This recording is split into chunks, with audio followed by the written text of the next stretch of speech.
Hello friends, so this is lecture number 6 of Healthcare of Community series, and today we are going to learn about voluntary health agencies.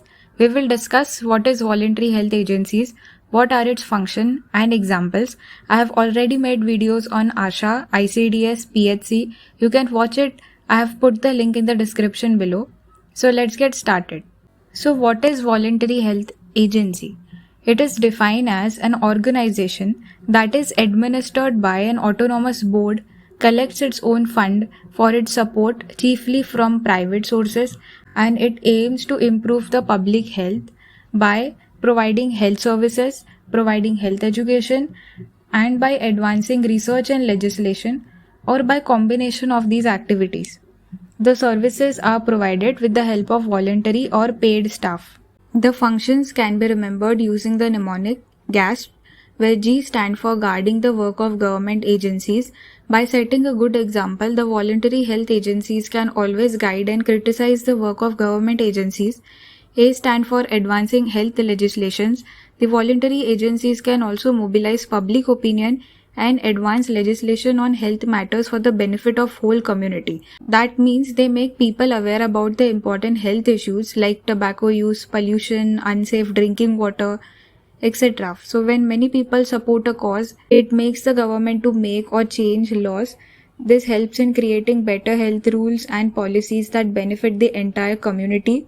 S stands for supplement. It is well known that the government agencies cannot provide complete services because they operate under financial restrictions, statutory restrictions.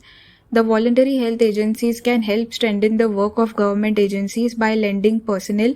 They can send volunteers to help in the government health programs like vaccination drives or health camps, or by contributing funds for the special equipment, supplies or services.